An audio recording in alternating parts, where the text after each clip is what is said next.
Welcome, friends. Welcome to the Poundcast once again. Let me just say thank you to everyone who came to the shows in Appleton. Great show, great crowd. Which was 2 weeks ago at this point. Doesn't matter. Yeah. We're recording this. This is our first one back. That's true. Great show. One of the best crowds of the whole tour, surprisingly. Even though it wasn't that packed, everyone who came was super psyched. They bought up half of the merch. And if you want some merch, I will be selling it. DougPound.BigCartel.com. We have hats that say... They say, I thought about it, and I hate to break it to you, but I love the bag. But I'm going to have to pass. It says all that on the hat. But I love the bean bag. Oh.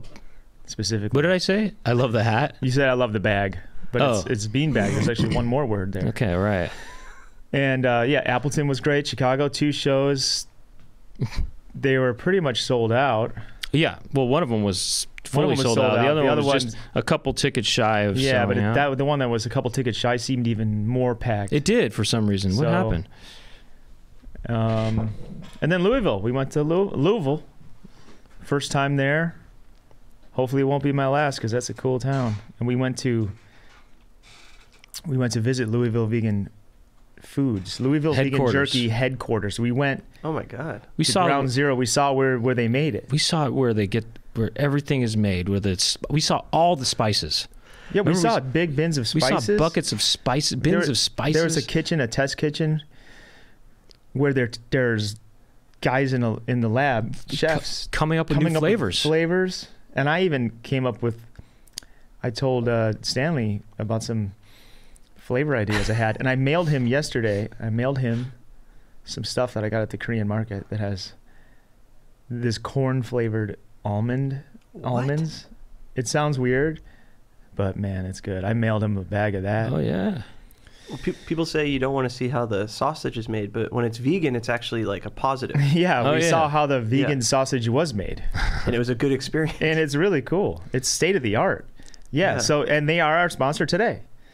LouisvilleVeganFoods.com. And they are our sponsor to this day. To this day. And today they still are. And they're going strong.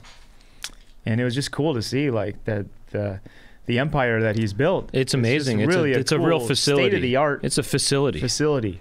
It's not just some little joint. It's a full-on facility with it's not some basement with like various rooms and production offices and just different things. It's beautiful break rooms.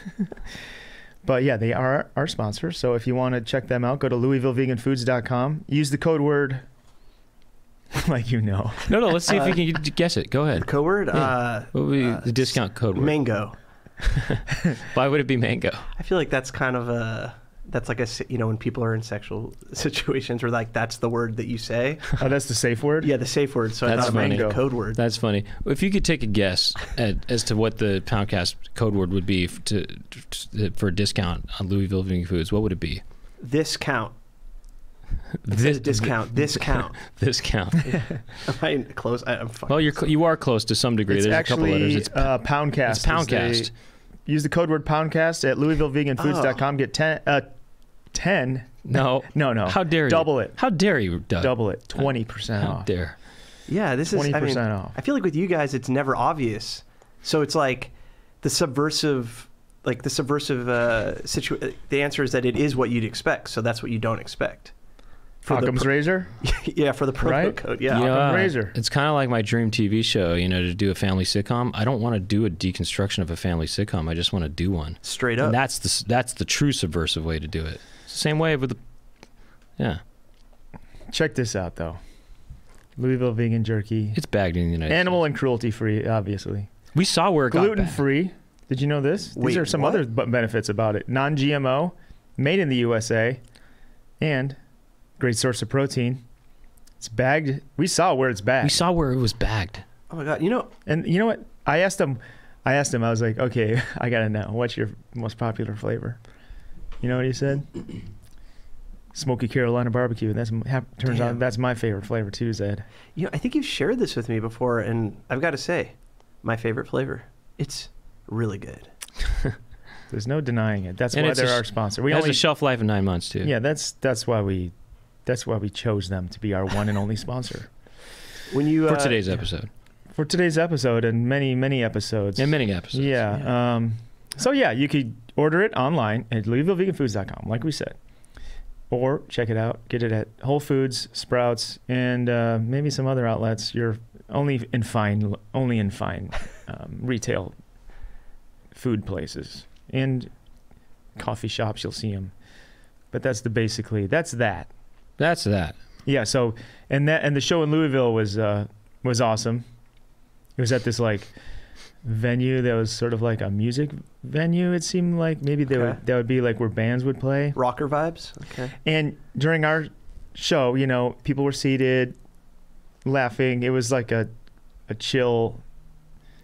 I'm not saying it's chill. I mean, there was ruckus laughter. And it was riotous laughter. Somewhat mid-age kind of demographic, perhaps. Yeah, but then after our show, somebody called Glitter Tits showed up. What? DJ night. DJ Glitter Tits. Okay. DJ Glitter Tits came. DJ Glitter Tits. And it turned into that show Euphoria.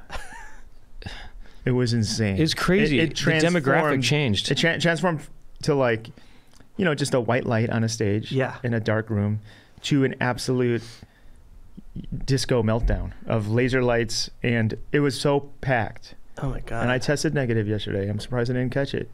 Wow, that is because it was a lot of young bucks there too. Yeah. I mean, we're talking. It was nuts. It was like I forgot my bag in the back. I had to go back into the eye of the storm, and there was like over here, there's people fighting. Over here, there's like, you know, people femme fatales dripping around. People getting penetrated. Yeah, people be penetration all over the place. Active. Anyway, good show. They were in their early 20s and even younger than that with fake IDs. No, it was a college scene. Okay. College kids showed up. Vaping, lots of vaping. And I feel like those clouds might have some COVID in them. Oh, most definitely. Yeah. You know, I feel like it's almost a cliche now where people go on these tours and they come back and they get sick. It seems like you guys did it right. Unless mine is like bubbling under, symptoms are going to be come out soon. Yeah. But you know me, I don't get that. I don't do that. Some people are like, I got COVID. Me, I'm like, I don't do that. I don't get that. I don't do that. I don't. That's not my thing. You know? I'm like, sorry, that's not my thing. Yeah. So, but what else though? We got a Patreon account. It's called. Yeah, if you want to support the show, besides supporting our sponsor, go to patreon.com/Poundcast. And when you do that, you have instant access to the extended episodes. Today we're going to talk to Zed Cutsinger. Some people might call him Cute Singer. Especially with his new look. The new shave. Which you were one of the, you know, you're a Poundcast favorite, so we're glad to have you back. Yeah. Yeah. Well, yeah. So that's no. I mean, anyway, you get other little things too sometimes, but it's mainly for the extended episodes, and there's a real big back catalog of that. You know, years worth now at that point. So that's how you should support us. Sign up, become a patron. You know you're going to want to do it. You're gonna miss it. Stuff gets fun then. There's a lot of funny stuff there you miss. You could also watch the show. Regardless of that, you can go check us out on Discord, where sometimes I'll say, hey, Zed Cutsinger's coming back. Do you have any questions for him? And here they are. There's questions. Some questions showed up. Yeah, you know, when you're on the Discord, you're in the mix. You're Absolutely. Part of it. Yeah. Thank you. Yeah, get up in that. That's what I'm saying. I think I'm going to start using it more as just like my social media. Yeah. You know, I'm going to go to there. I'm going to talk to the Pound Pimples instead of like. That might be better. It's one of the better social medias, you know? Right, because they'll see your stuff better than if you post it on a Facebook or something. It's also maybe more of a productive, interactive, enthusiastic thing. You know, it's more interactive than stuff can get so lost so easily on Twitter and any of these things. Yeah. Well, there's no algorithm. You go there, it's everything that you want. Did you guys ever use IRC back in the day? I heard about it. I never played it, but it's like a chat room thing. anyways, I used to use that, and that's what Discord reminds me of. It's like specialized, and everyone. It's also with social media. Randos come in and they're saying stuff, and you're like, do I have to deal with this? Everyone there is up in the mix. That's right. That's what's up. That's right. It's true. It's true. It's truly true. I love Discord. YouTube.com/thepoundcast. What if you want to watch video? And Twitter and Instagram are the Poundcast as well. Yeah, you know how it goes. There's clips that are posted on Instagram. You know how it goes. You know how it goes, though. So that's it. All right, let's get into the show. Shoot, should we roll the theme song now and then? Yeah, the classic theme song. Let's go roll it. Let's roll the classic theme song. Get ready to. You want to help us roll it? Yeah, let's roll it. Okay, Raj. Let's roll the clip. Let's roll the clip. We'll be back with Zed Cutsinger. Okay, let's roll the clip.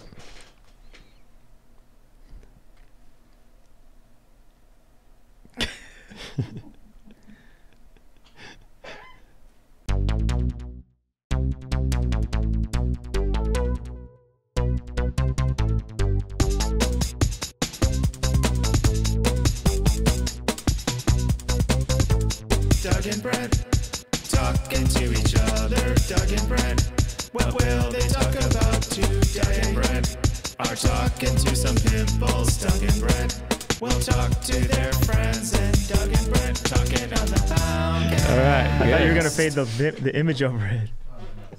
It's fine. That's all right. That's different. Something different. I like that. Yeah, whatever that was, I loved it. Yeah, that was good.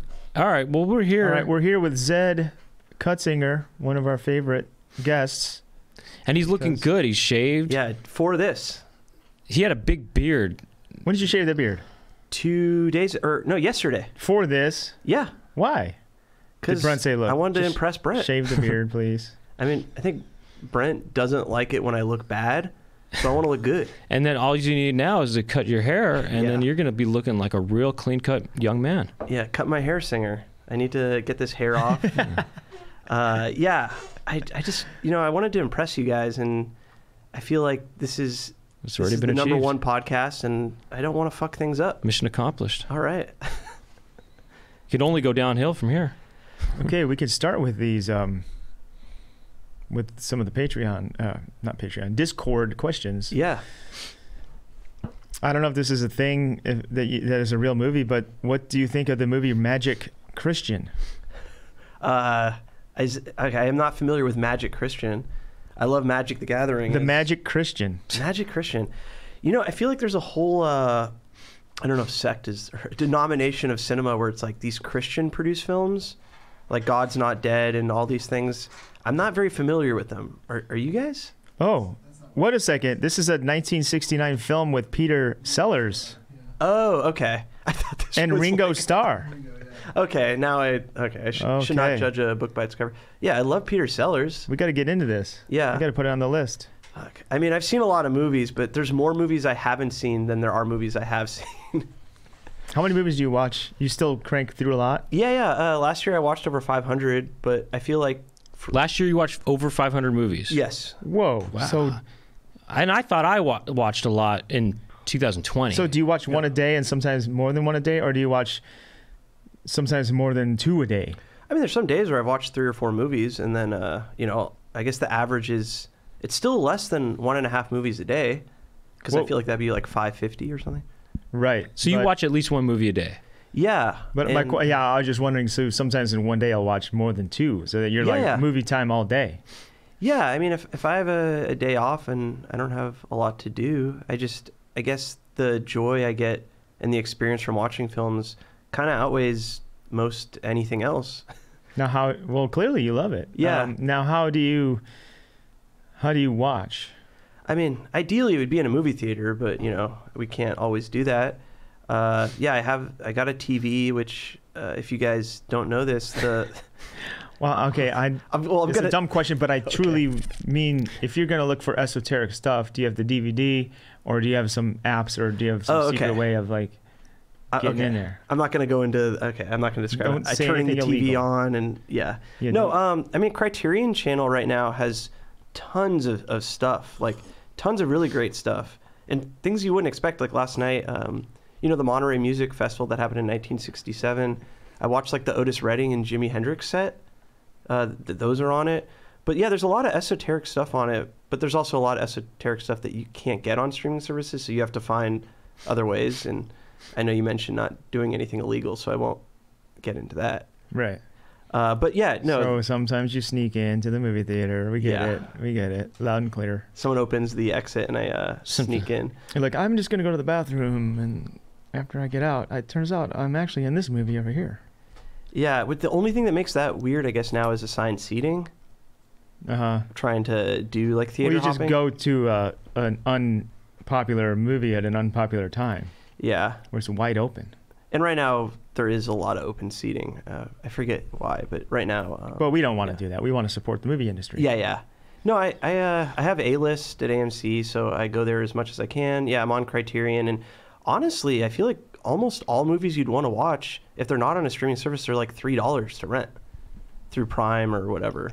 Yeah, well, in my experience in 2020, I watched a lot of movies. I watched 200 movies. It's not on your level, but I mean, that's still a lot. No, it was a lot. Heck of a lot. And I was watching sometimes 4 movies a day too, actually. Yeah.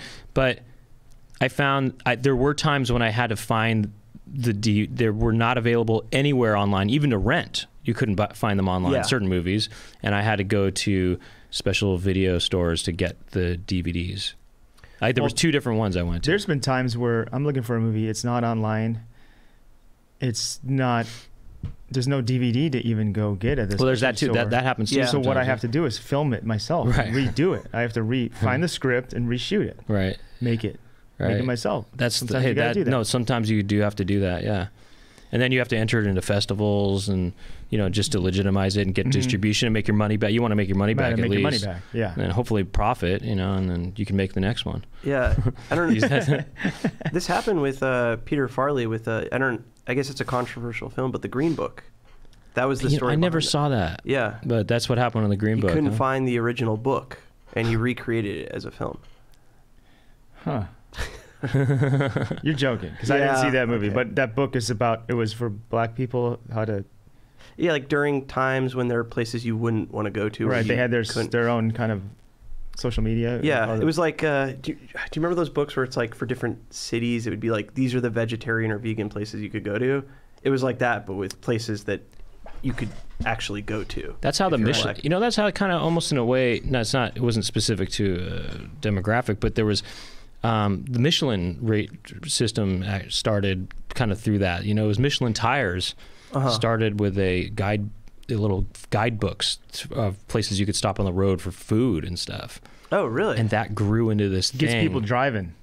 Right. It did, yeah, for serious. Yeah. For serious. And that more, evolved into this really prestigious thing where getting a Michelin rating is the top, honor of a restaurant, which is crazy that it started as this guidebook from a tire company. Yeah, it's so funny. I always thought that I thought that Michelin meant something different for that book, like it was a different company. I thought that too. Yeah. I thought that too, and then I realized it was the same company. Yeah, it sounds French. It probably is. We talked about this already on the Poundcast, but this is more for your entertainment. Okay. Is that the Michelin Man? You know how he's white? He looks kind of like a Marshmallow Man or something. Yeah. Well, tires used to be white, and he's actually made of tires. Is that also true? Yes. I think so, yeah. Why would they make tires white? They added carbon to it. Carbon black. That made it stronger. It's called carbon black. Oh, okay. And that actually, it's not just aesthetic. It actually made the wheels stronger? Yeah. We could look it up, but... Well, we've looked it up before. It's called carbon black. And if you don't know about it, you better look up carbon black. I mean, that would be a good hat, too. Poundcast, just a hat that says carbon black. You know what if it's a black hat and it says it in black writing, so you have to look closely to see it? Carbon. It's black on black. Yeah, black on black. Or carbon on black. What was that thing you did you before we started rolling? I said save it for the show. You were talking about something that you just did. This is like, I don't know if this is the right way to frame it, but Doug, I feel like you like doing unconventional rhymes. And there's usually a visual component. And I was looking at some of the best movies of 2021, and the directors, some of their names are really difficult to say. And one in particular really stood out, and I was like, this would be funny if Doug... Is this the thing you were talking about, by the way? Yeah. Okay. Yeah. If Doug did a bunch of rhymes with these names, And like one of them that stood out is there's a director from Thailand, and his name is Apichatpong Receptacle. Apichatpong Receptacle? Yeah. Are you sure it's pronounced correctly? Yes, I watched the whole. Like, if you saw the spelling of this, you'd be like, I can't believe that's how it's pronounced. But I watched a bunch of videos of people introducing him when he would present like a movie and stuff, because I wanted to say his name correctly. Or Julia Ducournau, she's a French director. I was like, okay, that's a name. Ryusuke Hamaguchi. I'm like, these are some ones. I was like, I wonder how Doug would do a rhyme with these names. These are good. I'll throw in a name too. This is not a director, but it's another Thai name. This girl who went to my high school had a very simple first name, Lada. Her last name was 16 letters or something, and it was Inchawada Chasel. Oh, and okay, so you know how to say it. Lada Inchawada Chasel. A lot of Inchawada Chasel or something like that. She ended up becoming Miss Thai or something. She went to Thailand and made it as a model there or something. Yeah. She changed her last name to Cash. A lot of money. Or money. A lot of cash money. Yeah. All right, go on. How about Pictures of Me would be like the last name? Pictures of Me. A lot of pictures of me. So I'm the Miss Thailand. Yeah. Hey, that's how you get to be Miss Thailand. We could do a rhyme game. Well, let me hit that. We'll do that for After Dark. Do that first one, the director, Pichabong? Apichatpong Receptacle. Apichatpong Receptacle? Yeah. Well, receptacle would be the last part. I put my ping pong in this receptacle. Apichatpong Receptacle. There we go. Easy. Let's go. You got it. Yeah, I mean, I was just talking about this with my friends before I got here.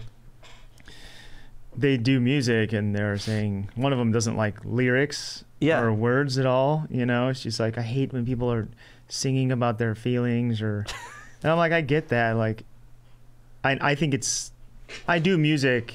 You know, it's not like my main thing, but I like to make music, and I would love to make like some of the best music in the world. You know, but writing lyrics is like impossible. It's tough. And my other friend who's in a band, he says they just start jamming. And they just start singing stuff off the top of their head, and that's the words. They don't sit down and like write lyrics. Paul Simon was talking about when he was writing Mrs. Robinson that the line about Joe DiMaggio, he just wrote it kind of as filler lyrics, but he thought to himself, this doesn't really make sense, but he thought it will make sense eventually. You know, and he kept it, the Joe DiMaggio line, you know. Well, some words just have that has a nice rolling off the tongue. Joe DiMaggio, like it's such a good like group of vowels and consonants. Well, you know, of course, the band Cocteau Twins, they have, you know, made up words. Which we've discussed. Yeah. But back to my thing, which I started. That's why I do those raps, because I like it's kind of nonsense, and it's like products. So, you know, like the one I did yesterday, it was like products from the Korean market. And you make words that fit in there to rhyme with it. And those, when they're like that, when they're like absurd like that, then I feel confident, and those are words that I stand by. You know what I mean? In a weird way, like, because they kind of formed, it's like almost like I didn't even write them. They kind of like wrote themselves or something. I don't know. You know what I mean? Yeah. I wish I had the gift of poetry and words. Yeah, I mean, something that... So I have to find them and put them together. I'm like an editor with that. I have to like take things that exist and fit them in somewhere. You're like a puzzle maker, and you're looking for jigsaw pieces throughout the world. Oh, that's... Exactly. Oh, you're solving puzzles. Yeah, my friend Julia, her friend that she was doing music with, he was like, you got to sing on this song. You got to write lyrics. So she took, I forgot, it was a book, and she cut out a bunch of words, did the cutting out random phrases, and would cut the second half of the words off to make them sound French, and like add vowels at the end or something, and making new kind of words like Cocteau Twins style, you know? Oh, and Cocteau that's French sounding too. Cocteau. Yeah, one thing is, I used to sing in some bands, and I'd have to write lyrics, and it's very difficult. Actually, even more so now, when I've thought about doing it, because I'm like, what am I going to write a song about? But when you're 19, it's like you have way more to say, but you look back, you're like, some of that was embarrassing. You almost have like nothing to say at age 19. I feel like... I didn't, but some people do. I had too much to say, but also was looking back, I think it was all embarrassing. But do you know any of the song titles or lyrics? Well, this band I was in, the one that was the most active, we were a hardcore band that the name of the band was Tiger Uppercut, and we had songs that were kind of about Street Fighter 2, but tied them into like the hardcore scene. So it was kind of funny, I guess. Okay, give me more. So like one of the songs was, the name of it was I Can Never Pull Off the Pile Driver, which is a reference to the Zangief move, which I never really was able to do it. It's the 360. So it's coming from a place of honesty. Yeah, and like one of the songs, it's like, because a lot of people at the time would wear these like camo cargo shorts. This was like in 2003, 2004, or whatever. And there was also a lot of people who used to go to shows who would, wear like girls' jeans and stuff. So we had a line where just because you look like Guile, the Street Fighter 2 character, doesn't mean you can like bully the Vegas of our scene. Because Vega would wear like makeup and he was very feminine. Okay. And so yeah, there were some like lyrics like that, like, don't. The whole song was like, don't judge people based off of the clothes they wear or whatever. That's cool. So back in 2003, you were standing up for basically like LGBT kind of. Yeah. All the Vegas. Yeah, That's what they called LGBT people back then. Vegas. Yeah, it was just a V. It was just a V. Yeah. Yeah. It's funny because Vega almost sounds like just one more letter. It's vegan. Yeah. Yeah. Something to tie it all together. But yeah, there's this thing I used to do, and it's like a technique that might help you. Is sometimes there's a lyric in a song that I was listening to, and I realized, when you like hear a lyric wrong. Like I guess the example is with like Jimi Hendrix. Excuse me while I kiss this guy. Yeah. Or whatever. Like you mishear it. Happens all the time. Do that, and the misheard lyric, I would use those sometimes. Like I would mishear something and I'd be like, oh, but I actually like my version more than the other one. And actually, since they didn't say that, that's up for grabs. Exactly. Smart. That's a technique. But I have another friend who writes a lot, and I found out he like does that too, where he'll hear something and he'll kind of just like mishear it or change it a little bit. And it's kind of like you're stealing it, but also... So you're doing a pastiche of it or something. Yeah. I don't know. I actually have a little notepad on my phone that I write little phrases and lyrics and song titles down on. I can open it up if you want. Yeah. Should we do this, Brent? We can do whatever you want. Let me ask you this question first. This is from Discord. Termina asks, or they say, Brent, close your ears. It says, I am literally re-listening to one of his previous appearances just now and was about to put him in a guest suggestions when you posted this. The Wrestling Boners bit is one of the all-time greats. Oh, that was a hilarious segment. That was so much fun. I loved that segment. That is one of my top segments. That was great. Yeah. We were doing that. A part of me was like, obviously there's only so many Wrestling Boners, but I was like, the three of us, at least for me, being with the two of you guys doing that, I was like, I could just talk about images with the two of you like endlessly. It was very, very fun. Oh, that's a good idea. You talk about images? Ah, yeah. Well, most people probably listen to this, so maybe... Anyway. The question is, what movie that we have probably never heard of should we watch? Oh, yeah. Okay. I have some movie questions for him, too. Actually. Yeah, the one that comes to mind, I guess, I believe it's from 1990. And this one, I think you can actually watch it on Criterion, but it's this Iranian filmmaker, Abbas Kiarostami.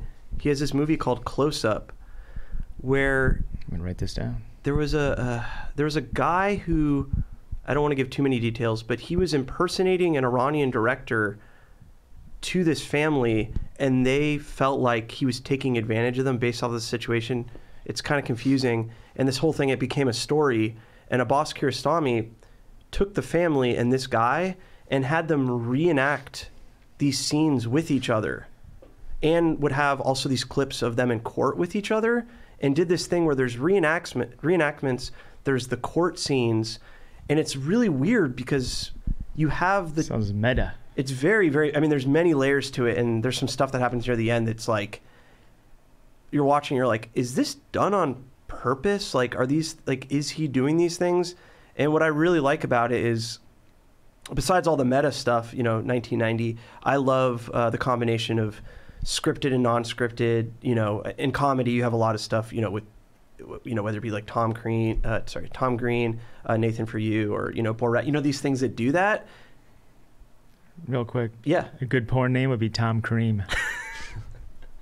Okay, so this is before. Well, it's not even that it's before, but this is a non-comedy version of all that stuff. Oh. Usually that's done in a funny way. Yeah, yeah. This movie is not funny, so... it's like a hidden camera show, but... A little... I mean, everyone knows that the camera's there, but it's like... It's just weird that they're reenacting these things that really happened, but something really did happen. Regardless, yeah, it's like this guy is like obsessed with cinema, so there's just all these different... Oh yeah, so it's also in Iran, this film, like there's no budget too, so it's cool to see this movie that is wildly imaginative and is so creative, and it feels like I've never seen anything like this since then, which I guess like 32 years ago now. All the meta layers, the actual the drama of the scenes is engaging, and it's able to pull all of this off with really having like no budget. It's pretty tremendous. I felt like clapping after that. I feel like I watched it. Well, so close up. Okay, cool. Yeah, and Abbas Kiarostami, he's done a lot of movies. I'm very like obsessed with him as a filmmaker. I saw this interview with him, and he talks about that he talks about how people will use a pejorative of a movie, talking about how it's boring, how it makes them tired, and he's talking about how his favorite movies are the ones that put him to sleep. And he was just saying, like, you know, some of my favorite movies, I might fall asleep, I might wake up, but these movies will stick with me days later, where I'll watch an entertaining movie and an hour later I'll forget about it. And his kind of argument for why movies that people say are boring, how that's actually a strength to the movie, because they'll stick with you in a way that a more exciting movie never could. That's interesting. Maybe he's trying to be like Sour Grape style, where he's like, yeah, actually, when it puts you to sleep, that's what you want, you know? Like, turns out, yeah, it's a good thing. He's trying to do damage control, kind right, of. Exactly. He's trying to not be insulting. He's saying, you know, so ask me. It's like a positive spin. Ask me a movie. It's just some movie I saw recently. What did you think of this movie? What did you think of Don't Look Up? Don't Look Up. You know, to be honest, I fell asleep during most of it. Oh, nice. He said, yeah, that's perfect. No. What I mean is, what I mean is, I thought that was cool. Actually, kind of, you know, it was actually cool that it put me. I fell asleep, but it was, you know, it put me in its frame of mind. You know. Say I made a movie called Brent. Right, I made it. Yeah. What did you think about Brent? Wait, hold on. You got to give the same answer. Okay. What did I think of Brent? Yeah. Well, to be honest, I mean, I did fall asleep through most of it.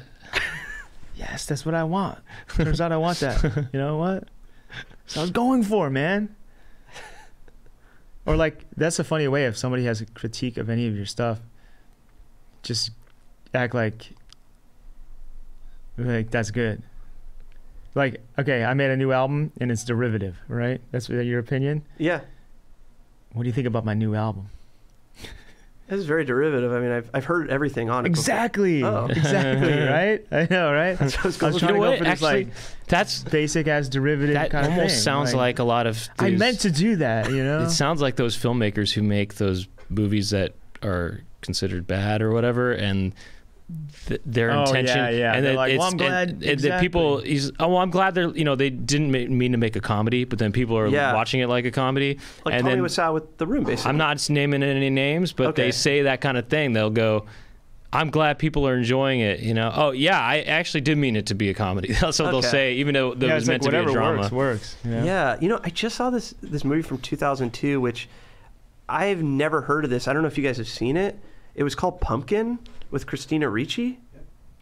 Okay, I had never heard the. Wait, what year? I feel like I've heard 2002. of it. I watched this. It's on Amazon Prime, and it is like, I cannot believe this movie exists. The tagline basically, well, it's not the tagline. The log line is Christina Ricci is like she's in a sorority, like very posh, and she falls in love with a mentally challenged boy, and it's like about this love story between the two of them, but the whole movie is mapping this love story over interracial relationships. It is like, it's like crazy. You're like, I can't believe this movie exists. Interracial? They're treating it like it's interracial. But it, I see. Like the way they're talking about it. Yeah. like, you can't bring him to this, like, as if, you know, whatever. And it's like, why? Like, and the tagline, I think, is, it's like, I could write a couple taglines for this. It's like a romance for the romantically challenged, I think was the tagline. And you're like, oh my God, this is like really problematic. But when you're watching it, I feel like it's kind of all purposeful. Like there's this whole sequence in it that reminds me of Lost Highway.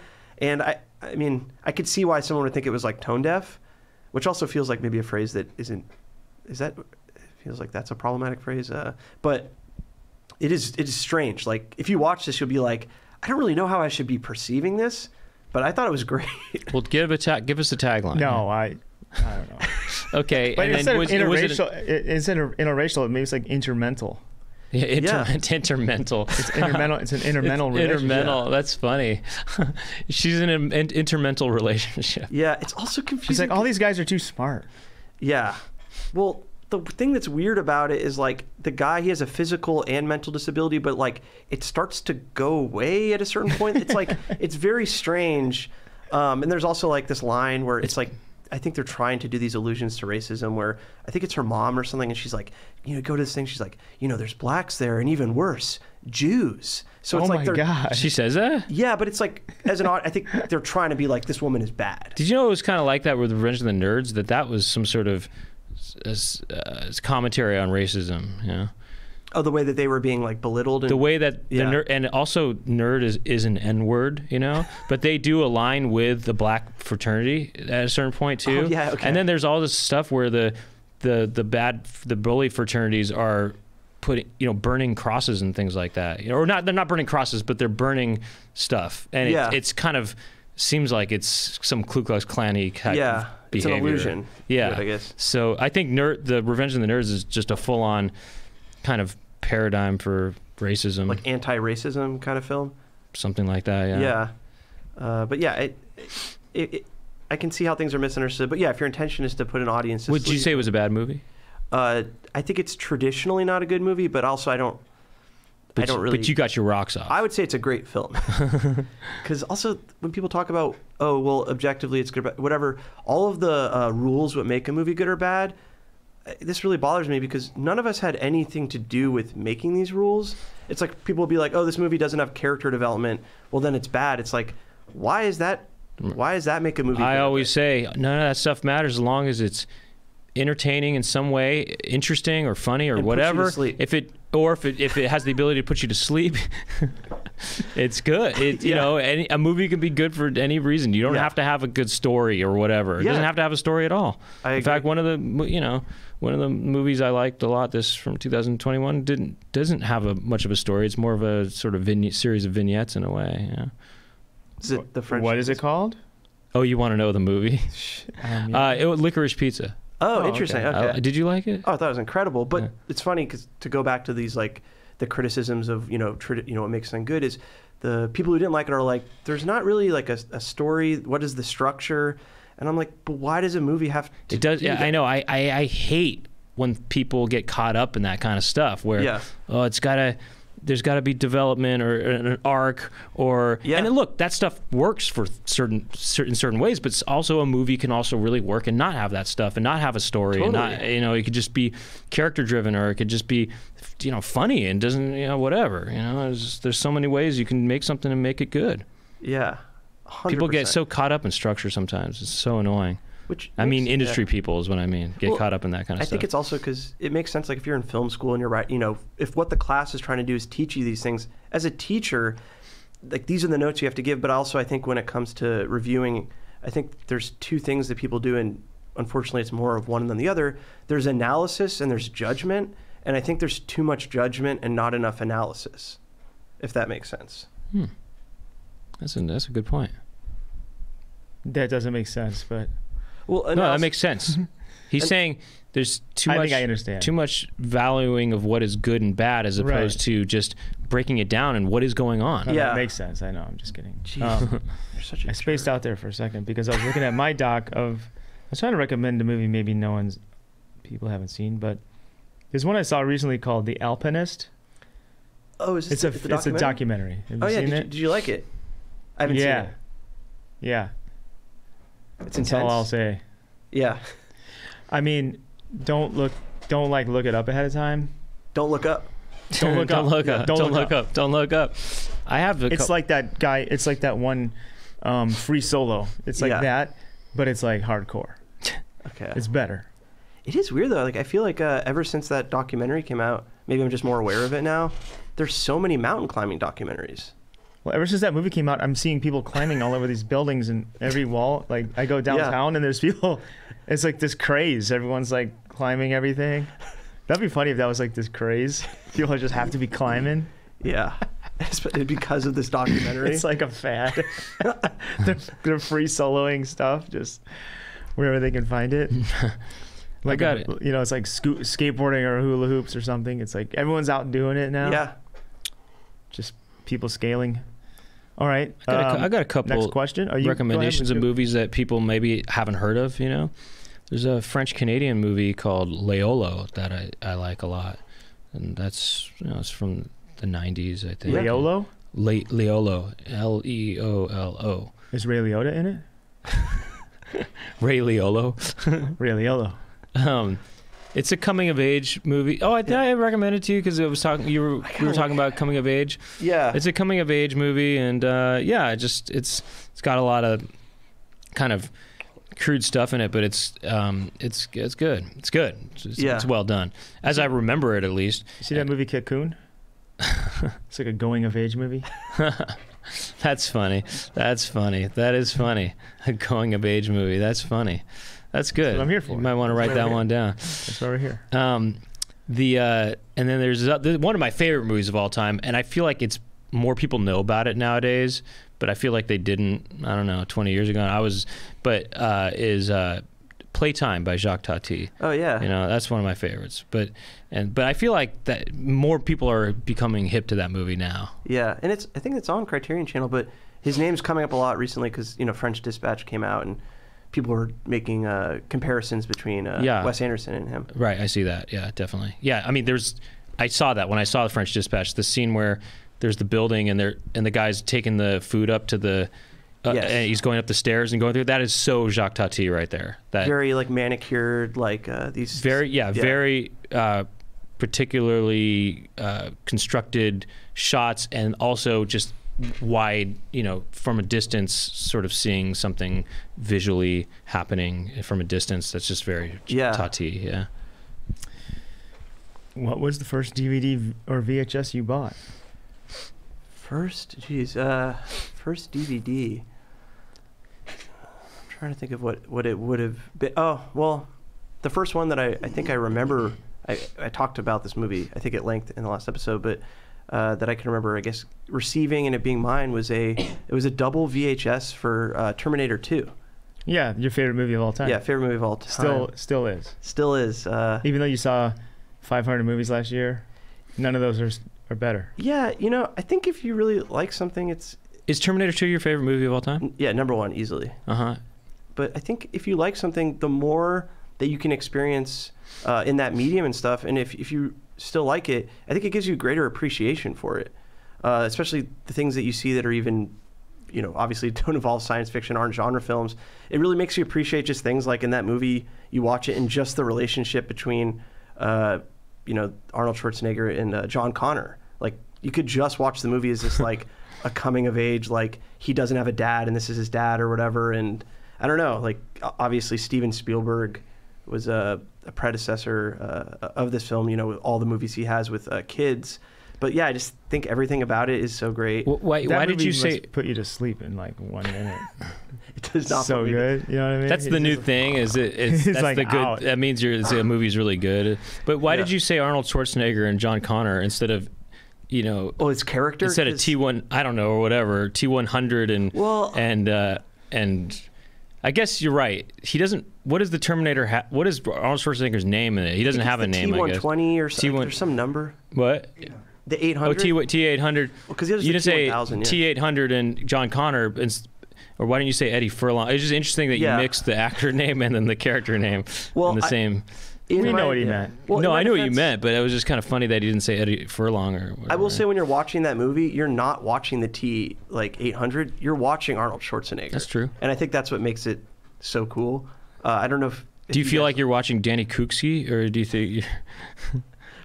For which person is he? You don't know who Danny Cooksey is? No. For your favorite movie, you don't know who Danny Cooksey is? Well, if you tell me who it is, then I'll know. Well, he's Eddie Furlong's friend in the movie. And he was on Salute Your Shorts as well. And he was also in Different Strokes. Yes. He was, once Arnold became kind of too old to be the cute one in the show, they brought in this new kid. Yeah. And it was played by Danny Cooksey. Yeah, I like him. And Danny Cooksey, you could probably see at conventions, movie conventions and stuff. Yeah, you can meet him along with Eddie Furlong. Yeah. I want his pants from that movie. Were they camouflage pants? Yeah. Do you guys remember your first DVD? I can't recall what... First DVD? I remember one of the first tapes I owned myself. Yeah. Which was Back to the Future 1. I don't really care. I don't collect DVDs. I have some. Yeah. But I don't have that memory. Maybe it was a skate video, but it was either Bones Brigade, one of those videos, but I don't. I just remember when they first came out, there was all of these extra features because VHS couldn't have it, and I remember one of the features that they promised would be a thing which I guess Black Mirror ended up doing, was the choose your own adventure, this idea in a movie that you could interact and choose different scenes. But also, I think ultimately we realized why that was a bad idea, and I'm glad they didn't do it. But early on with DVD, they're like, this is a thing that movies might start doing.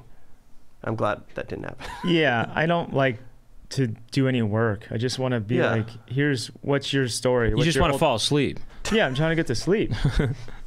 Just show me what your vision is. Show me what your story is. I don't want to. Yeah. I don't want to write the story. I want to be surprised by it. Yeah, the DVD to Die Hard has an editing tutorial on it. Oh, really? Yeah. Has a what? An editing tutorial, film editing.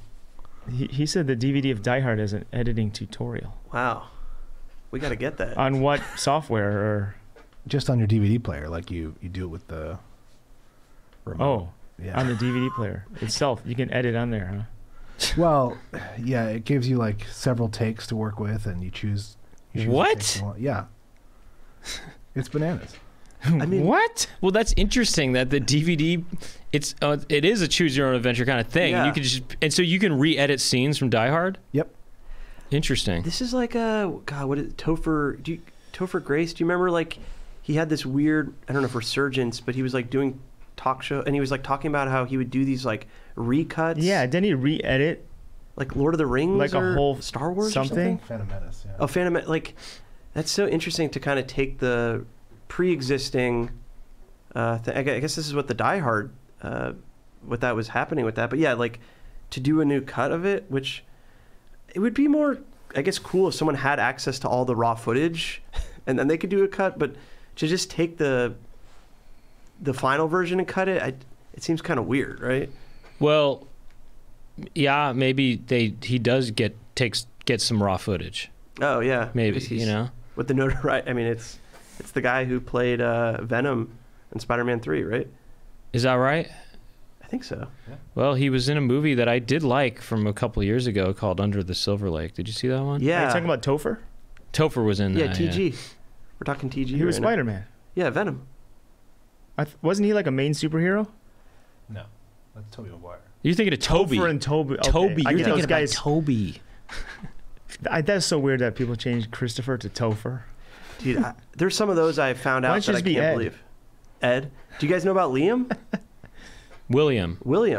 No. I didn't know that too. You're blowing my mind right now. I knew about that. And then there was another. Oh yeah, this one. Liam is William? Yes. Yeah, you could even call someone, if someone's name is Liam, you could be calling them Bill if you wanted to. Isn't that weird? Why does William become Bill? How did that happen? Because dub, I guess W, dub, and it's you hit that's a dub sound, it's like a Bill sound, buh. Or Billiam, I guess Billiam. Well, the you know other, that show Billiams? Billiams. The other one I heard, which was, I don't think this is common, but Erica, nickname for America. No. There was someone I met and so. Someone called and the caller ID, the full name will come up, and it said America, and then when I asked them their name, they said Erica. But I'm not saying... Erica seems like it's the girl version of Eric. I think most Ericas are just Erica. I agree. I think. And by the way, I knew in America in my elementary school in my class. Did they ever go by America or no? Okay. I mean, no, they went by America. Yeah. Okay. Oh. I'm saying they didn't go by Erica. They went by America. Yeah. Yeah. I'm not saying all Ericas, their full name is America, but that is to kind of go with this pattern of Liam and Topher. Let's think of some new ones. I mean, what would be what's Brent? I always thought you know how just Brent. No, Brent. It's Brent or something like that. You know. You mean adding to it? Yeah. Oh, adding a whole or something like that. What if it turns out my name Brent is actually a longer name, Brent, or something like that. To go with Billiam, I mean, we could just call you Trent, just to change the first letter. Right, exactly. You're right about that. Yeah. So what about Zed? I mean, actually, Zed's name is, I know his name. Do you want me to say? Yeah, hit me. It's Zedariah. Zedariah. No, I mean, it's a real, this is not a joke. I mean, his name is your full name is Zedariah. Zedariah. Yeah. Why don't you call Dare? Dare. Or just Araya. Oh, Mariah. Mariah. Because you can, add a letter there, if you want to. Yeah. Mariah. What if your name was, you would start going by Mariah? That's interesting. Mariah There's no Cutsinger. M in there. Yeah. No, I know, but there's no B in William either. So I'm saying you can add a letter. I don't know if I carry enough to. Yes, you could. Mariah Cutsinger.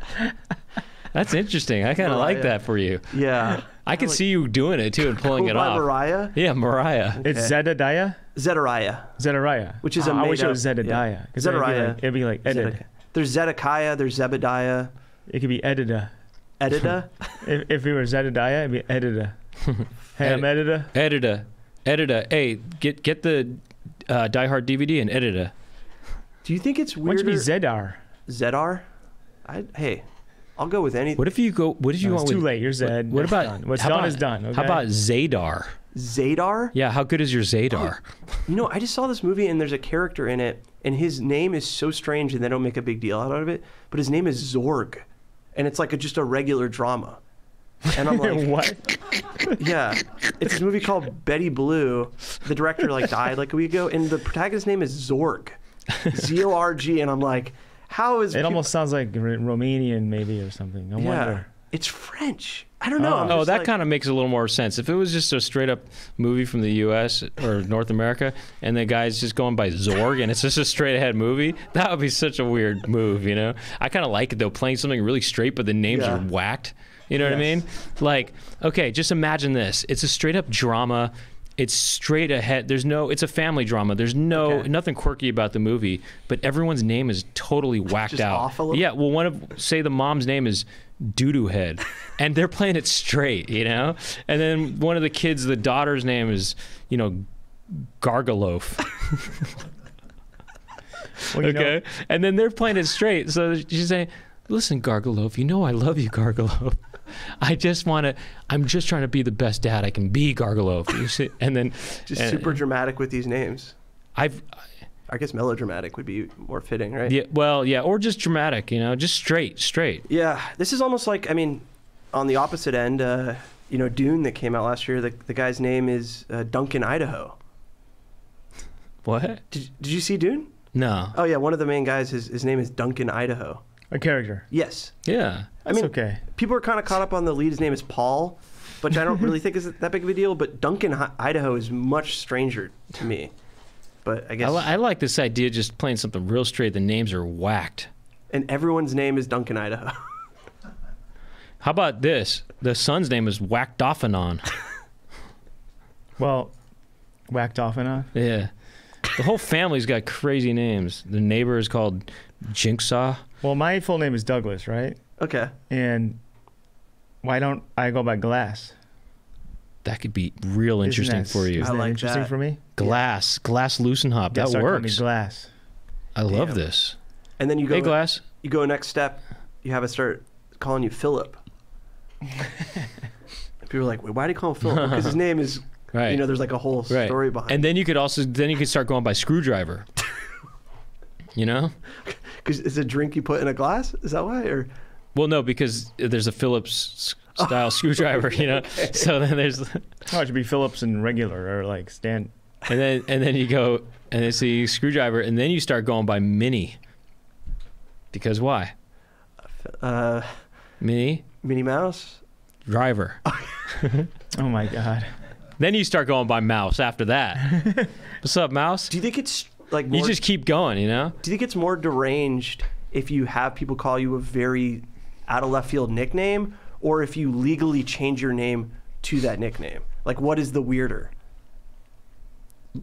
Like, if you're like, call me Zorg, and we find out your real name's Doug, or is it stranger if we find out you were born Doug and you legally change your name to Zorg? That's stranger. It's probably that's stranger because you went through legal trouble. You went through legal trouble. Yeah, but it feels like it's more. If you did that, then you have some kind of checkered past where you have to like be like, all right, what happened? Yeah. What did that person do? Yeah, but like if you're like, call me Zorg, and I'm like, oh, can I see your ID? And it says Doug a little bit. I'm like, what the fuck? But if you showed me the ID and it said Zorg, I'd be like, respect. This is kind of okay. Yeah. So yeah, go. Yeah, that's true. I mean, there's two. They're both weird. You're saying that you're more accepting of their weird name if they actually did go through the trouble in a way. Oh, hey, look, they actually went through the trouble legally. This is their legal name. I got to give it up for that. I'm going to call them that rather than just calling them Sting. So who has the joke about when Sting started going by Sting? Is it Dana Carvey? I think it's Dana Carvey has a thing about when. How did that go when he first started saying, actually, I'm Sting now? Start calling me Sting. I think that's in the Choppin' Broccoli special, right? I think he goes in the Sting thing. Yeah. Also, do you guys know about Dana Carvey, like all the health problems he had because of the Marin General Hospital? No. There's You're from Marin. Yeah, I'm from Marin. Yeah. There's this local Pacific Sun. It was like the free newspaper. And one time they went into all these details. And I think, I could be wrong, but I think there was all these health problems he had as a result. There's all these malpractice. Do you remember when Dana Carvey kind of fell off for a little bit? I think it's because he was dealing with all these health issues. I think, and I could be wrong, but I think he went in to get an organ operated on, like his kidney. And they did the wrong one. I think it's one of these stories. I remember that. That was a while ago. Yeah. I totally forgot about that. Something to think about. I mean, I know we're having fun with Sting, but, Dana Carvey, he dealt with some shit. Dina. What if the surgeon's like, I'm gonna Carvey your stomach open, and he's like doing jokes to him. He's like, oh, you're Carvey? I do Carvey. Look at my scalpel. He's like, see, I take out your kidney. He's like, oh man, I got the wrong one because I was joking around. I was playing around with Carvey. I mean, you know what your name could be if your name was Dana? Nah. Nah. I go by Nah now. Nah. Hey, it's like, hey, nice to meet you. What's your name? Nah. Nah. Mr. Carvey? Nah, Carvey. I'd be going by Day. Day. My name is Day. That's a cool name. I mean, there's a lot to play with. It's like this. There, yeah. Say to me. I want to name babies. I don't want to have a kid. I just want to name them. Say to me, hey, I'm Doug. Nice to meet you. What's your name? Say that to me. Hi, I'm Doug. Nice to meet you. What's your name? Day. I think I would have to be Excuse me? Day. Can you? Nice to meet you too. Can you spell that for me? Day. What if you say your name like that, but otherwise you're normal? Right. So ask me my name again. Were we doing that? Like when NPR people... Yeah, we did that last time. Did we talk about that last time? Yeah, it is kind of... It's like when they have to pronounce things in other languages, all like exactly. Yeah, it's just embrace the accent, your accent. Just be American. Embrace your American accent because that's who you are. They're trying to make it. Yeah. Oh, we did talk about that. Yeah, like indeed. Yeah. Hey, here I am reporting from Bahrain. Say it like that. Don't be like, hi, this is John Smith. I'm here in Bahrain. Or they do that thing at the you ordering at the taco place or something, and you say, can I? Yeah, I'll get a carne asada, or whatever they'll say it in such a. Or I'll meet you at the restaurant. Oh, which one? El compadre. Yeah. Well, there is this weird in between where you. On the opposite end of the spectrum, if you say like quesadilla, it sounds disrespectful and okay. Weird. No. Well, but I mean, you could say quesadilla. And you don't have to. I mean, that's the in between. It should be kind of somewhat there, but it doesn't need to be so, quesadilla. Can I get a? Oh yeah. Can I? I was wondering. Can I order a? Can I order a? I like that nerd voice. Let me hear that again. Hi, my name is Day. Can I order a quesadilla? Day. Hi, my name is Day. I'm gonna have a grateful day. I mean, this happens. Yeah. Uno quesadilla. It's like this. It's like you add over. Yeah, you I don't over. even know what you're saying. Yeah, it's like this. Like, hi, how's it going? My name is Day. I like to make one order of uno quesadilla. Does this guy Day? Before he says anything, does he? Hey, my name is Day. Does he always start? No matter what. That. It's like you take it to the next level, though. It's like you're not even trying to pronounce it correctly. It's completely. It's almost something else. It's kind of just like, what's another one? Hey, it's Day calling. So we're still on for 7:30. Okay, great. I'll meet you at the restaurant. Oh, yeah, it's called El Combodra. Rata. El compaisto. This. What if Day has like a neighbor who speaks Spanish, but this neighbor is just always drunk out of his mind, so he's saying it all like that, and so that's why Day thinks that his version of the language is based off of this like drunk neighbor. Right. Say welcome to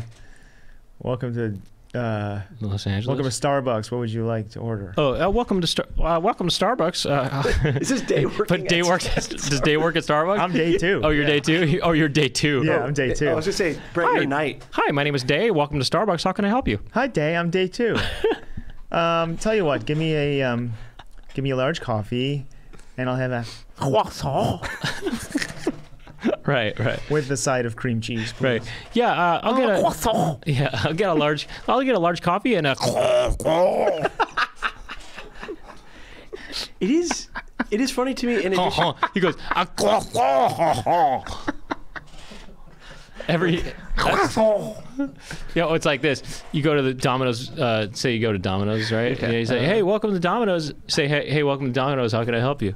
Hey, welcome to Domino's. How can I help you? Yeah. Hi. Well, what's your name, first of all? Oh, my name is Day, and I was wanted to order one large pizzeria. Come on, mama, suck on my meatballs. Would you suck my dick? Pizzeria? You want one pizzeria? I want one fucking pizza. Get the fucking pizza out of here, you fucking dumbass. What would you like to drink? Coca-Cola. I'll get a Coca-Cola. Yeah. Where he goes, I'll get one large Coca-Cola. Day also orders pizza from Domino's in person, right? Right. That's he doesn't do it. He goes in and waits for it. Okay. Now this is how you do it. Watch this. Will you say that again? Say that again. Oh, just Day orders pizza like he doesn't order over the phone. Most people would call that. Right. He comes Especially in. Domino's. Yeah, he's like this. Yeah, he comes in. Okay, watch this. Hit me. Say Domino's. Give me Domino's. You got this. Hi. Welcome to Domino's. What can I get for you? Okay, well, first of all, my name is Day, and I am I'm glad to be here in person. I am ordering delivery, and I would like to order. Okay. Yeah, so put this down. Put me down, Day, for delivery, and I would like one large pizza pie. Hey, get the fuck out of here! Oh, and I want to order a fucking calzone. All right, give me a fucking tiramisu, whatever the fuck else you got. Get the fuck out of here. Did you get all that? Sure, Day. I just need your address. Yeah, to deliver it to. Okay, my address is 2214 Manzanilla. Yeah, Manzanilla. Sicily Drive. Get the. I think also on the opposite end of this, though, I think it is funny if someone. Fuck. You fuck. Did you get all that? I wonder how Day would. Basically, it's like when he orders Italian, like pizza and stuff. He becomes this. It's not even doing it. He's doing a New York accent, not even an Italian accent. Right. You know what I It's mean? Italian New York. I think it's a hybrid. Something like that. Yeah. What were you saying, sir? I think it's funny also on the opposite end of this, where if someone is like, if you ask someone where they're from and they're like, oh, I'm from España, and you're like, oh, you're from Spain. And they're like, no, the country I'm from is España. Oh, Spain? Like, I think it's very disrespectful that we name we have our version of what their country is. That is weird.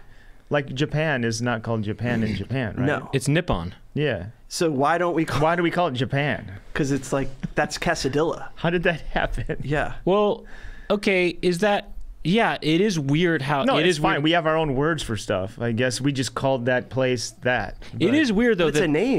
there's not No, one I unified name for a proper place should be one unified name, I think. Yeah, right? I think it's weird. But It it's is funny weird. also because the United States of America it's a series of words. Like in Spanish, it's Estados Unidos. Like they translate it. It's not just this is an easier way to say it. Yeah, so we should be pissed off at Mexico for calling us Estados Unidos. We're the United States. Say it right. Hey, that's what I'm saying. I know. I'm glad. I don't care. Actually, Because what is who's Germany Allemand? Deutschland. No, wait. Who's Allemand? I think that's how they pronounce almond. That's almond. No, in French. I think in French, isn't Germany called Allemand? Oh, that's it. Oh, so they have every language has their own names of stuff. That's what I'm saying. That's just interesting. Yeah, This is all I'm saying. it's almost like it's being treated like I don't know if you guys took foreign language in middle school or whatever, but when we learned, I sure did. the sounds And college. cats and dogs, like different languages instead of like rough. Yeah, like, right. They all have their own. They have their own version yeah. of that. It's so Yeah. weird. Yeah, instead of rough, it's cheek or something, cheek. You know, like you go to some in Italy or something, and they go like, oh yeah, the little puppy go cheek instead of like rough. Yeah. The dog. Yeah, the dog, he come over here. He goes chick. I like how ha He ha. barking chick. I like how ha ha in Spanish is like J-A-J-A. Yeah, I really like that. I like that. Yeah. Ha ha ha. But in English, it's ja. Ja. What if that's how we laughed? You know, Ja. That's hilarious, man. Ja. That's funny. Have you guys looked into like the history, like why people think we started laughing? Like why they've like studied chimpanzees and stuff? when the first caveman like got hit in the balls with a stick or something. It had something to do with. Wait, are you serious? Yeah. There's like a whole theory. Why we started laughing? Yeah, why we started laughing. I'm interested. It's a way of when you laugh, it's a way of letting like other primates know that you're cool. That that basically you're chill. So if there's like a threatening situation, by letting out a laugh, it basically deflates the tension in the situation. Wow, so it was born out of tension. Yeah, and I mean, and if you think about it, that kind of is why people like you build tension and then something funny happens, everyone laughs. Why is stuff funny though? Even well, that's and also no, I mean that goes to this day. Like, I think I've been in situations that are tense, and people try to make jokes to like deflate it. It still goes to this day. Yeah. No, I know that still goes to this day. But why are things funny? You know what I mean? What makes and also why does our body react that way? Ha ha. What is that? Yeah. How does it? It's such a weird thing that your body responds to something that is funny, which is an abstract idea. Yeah. And it responds in that way where you do this thing where you let out a noise that goes ha ha or whatever. It's loud. It's a way of letting people know around you that you're not going to hurt them. Okay, but what? I mean, that's the original. But why does your body do that? Well, I mean, why does it cause that response? Do you want me to look it up? Because you're asking no. I'm I'm philosophizing. Yeah. Or I'm pontificating here. I mean, we could probably look it up. I don't want to know. I don't want to know what they say. We could sound like idiots and come up with our own theories. I think we should do that. Okay. I mean, I don't know if you guys have seen this Abbas Kiarostami movie Close Up, but it's actually answered in it. Ja. Why did I do that? Ja. Wait, let's pretend you're in a. Next time if anyone ever comes up to you and tries to like rob you or something, I'll be that guy, and you deflate the situation. Okay, good. Hey, motherfucker. Give me your fucking money, man. Give me your fucking money. Ja. That's really good, man. My name's Day. No, you gotta laugh. You gotta. I was ja-ja-jaing. Though you gotta go. Okay, fine. Here, hit me again. Give me your fucking money, bro. Come on, bro. Oh, he's cool. All right, let me take my hood off. You know what? You're all right. No, it's like this. Yeah, you take your hood off. You say, "Hey, I'm Day. I do hold ups. I do." Hey, my name's Day. Hey, my name's Day. I do hold ups. Well, how long have we been going? Oh, shit, we're almost an hour and 10. All right, let's wrap it. I mean, is that after the intro stuff? That's even? probably. Yeah. Okay. Well, Or it's including the intro. The intro is probably 10 minutes anyway. All right, so all right, let's wrap it, and then we'll get in. We'll keep talking about laughing and diffusing tense situations. In fact, maybe that's what we'll come up with more tense situations. You know what we could do is we can go into some solutions too. You can maybe do that too. How to deflate a tense situation.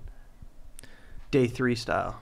Well, yeah, but the last many episodes we've been talking about how to people say something they're annoyed with or a problem they have, and we'll come up with a solution. Okay, so I see. Yes. I think you would be great for this exercise. So anyway, thanks for listening, and if you want to keep listening, we're about to get even deeper on Poundcast After Dark. Yeah, and just go to patreon.com/Poundcast. Yeah, that's patreon.com. What if comedy websites had ha ha? Well, there is, I think, .ha. Really? Isn't there?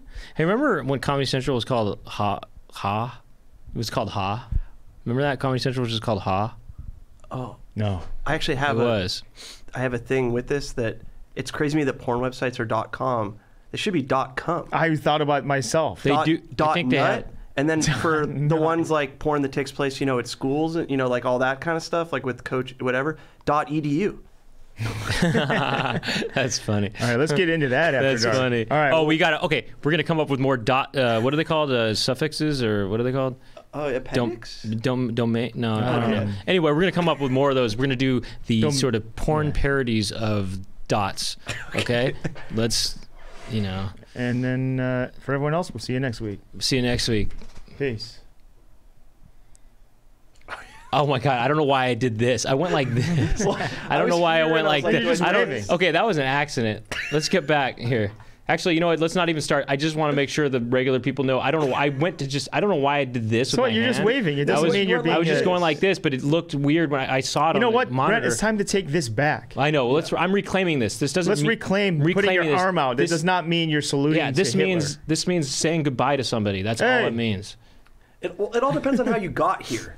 If you start here, it's well. I went like this, and I went and I. Wait, how did the Nazis do it? They go up? They would just go straight up, I think. Okay, but if you're just like, hey, then you're good. This is I think this is what I did. I saluted and I went like that. You're fine. That's okay. All right. Don't anyway, collateral. Goodbye. We'll be back next week. Okay. I just wanted to make sure you go. Goodbye. Yeah. Goodbye.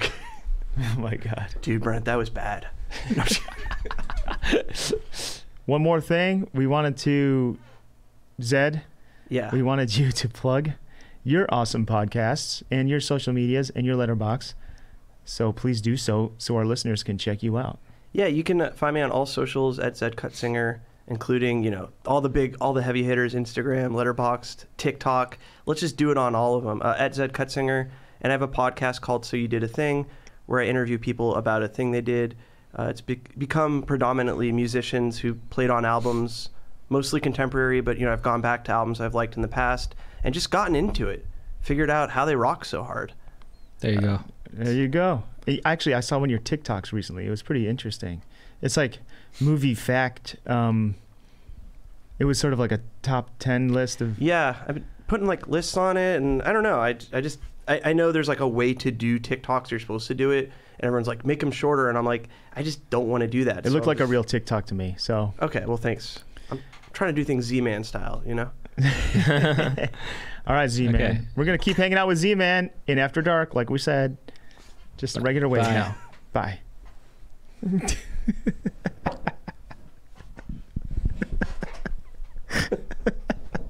Is this too sexual? I don't know. All right. Whoa.